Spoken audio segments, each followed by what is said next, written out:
Hi friends, இன்றைக்கி நம்ம Nisha cooking சேனலில் ரசமலாயே தோக்குற அளவுக்கு அரிசி வச்சு ஒரு ரசமலாய் செஞ்சுருக்கேன்.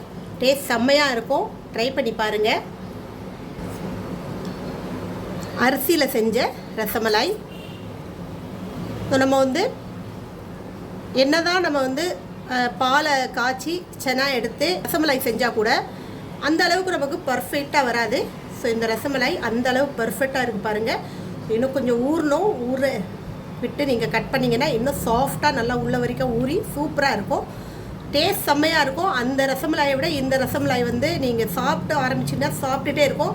நமக்கு ஒரு 2 விதமான டேஸ்ட் கிடைக்கும். இதில் ஒன்று ரசமலாய் டேஸ்ட் கிடைக்கும், இன்னொன்று பால் கொழுக்கட்டை டேஸ்ட் கிடைக்கும்.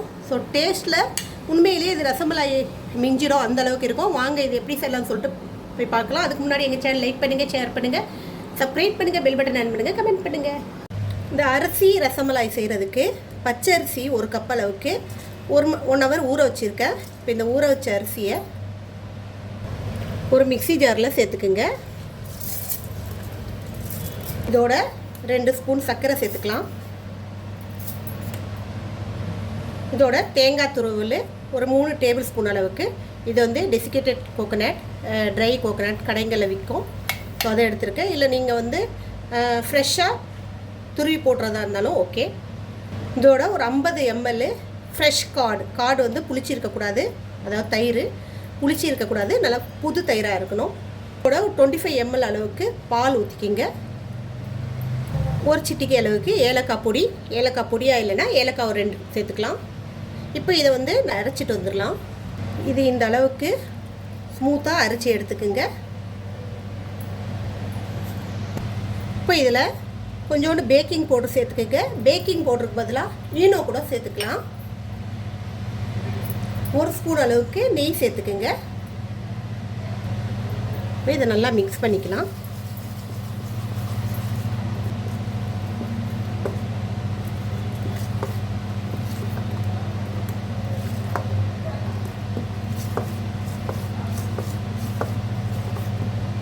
இப்போ இது இந்த அளவுக்கு நல்லா ஸ்மூத்தாக மிக்ஸ் பண்ணிக்கிங்க.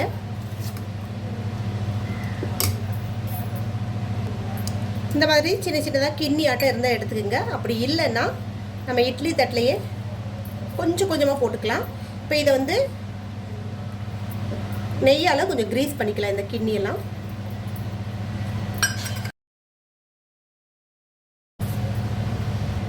இப்போ இந்த மாவை இந்த கிண்ணியில் ஃபில் பண்ணிக்கலாம். ஸோ ஃபுல்லாக இல்லாமல் ஒரு அரை கிண்ணி அளவுக்கு ஃபில் பண்ணால் போதும். நம்ம இட்லி வேக வைப்போம் இல்லையா, அந்த மாதிரி இதை ஃபில் பண்ணிவிட்டு வேக வைக்கணும். இந்த மாதிரி ஒரு இட்லி குண்டா எடுத்துக்கோங்க.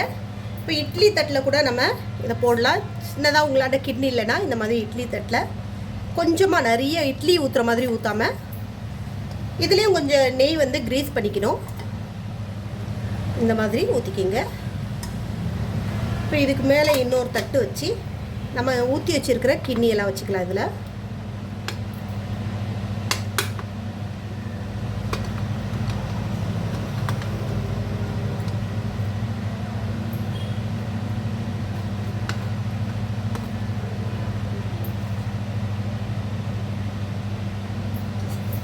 இதை க்ளோஸ் பண்ணி வேக வச்சு எடுத்துக்கலாம். இப்போ இன்னொரு பவுலில் பால் காய வச்சுக்கிங்க. இதோட இனிப்புக்கு தேவையான அளவு சர்க்கரை சேர்த்துக்குங்க. சர்க்கரை நல்லா கரைஞ்சி இந்த பால் கொஞ்சம் பொங்கி வரட்டும். பால் நல்லா காஞ்சிடுச்சு. இப்போ இந்த ஸ்டேஜில் நம்ம கொஞ்சம் நட்ஸ் இதில் போட்டுக்கலாம். பாதாம் பிஸ்தா சேர்த்து பொடியாக கட் பண்ணி வச்சுருக்கேன், இதோட சேர்த்துக்குங்க. இப்போ உங்களாட்ட குங்குமப்பூ இருந்துச்சுன்னா அது கொஞ்சோண்டு ஊற வச்சு கரைச்சி சேர்த்துக்கலாம். குங்குமப்பூ இல்லாத காரணத்தினால நான் கொஞ்சோண்டு எல்லோ ஃபுட் கலரு லைட்டாக அந்த எல்லோ கலர் அந்த ரசமலாய் கலர் வர்றதுக்காக லைட்டாக சேர்த்துருக்கேன். ஸோ இது நல்லா கொதித்து வரட்டும். உங்களுக்கு ஃபுட் கலர் சேர்க்கணுன்னு விருப்பம் இல்லைன்னா அவாய்ட் பண்ணிக்கலாம். இப்போ பாருங்கள், நம்ம வேக வச்ச இந்த ரசமலாய் இந்த அரிசி நல்லா வெந்து வந்துருச்சு. இப்போ இதை நம்ம இதில் பிளேட்லேருந்து எடுத்துடலாம்.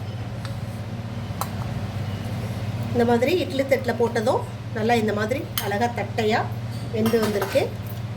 ஸோ இந்த மாதிரி கிண்ணியில் போட்டதும் நம்ம இதை அப்படியே எடுத்துடலாம். பாருங்கள் சூப்பராக வந்துருச்சு. இப்போ இந்த ரசமலாயை பிளேட்டிங் பண்ணிக்கலாம்.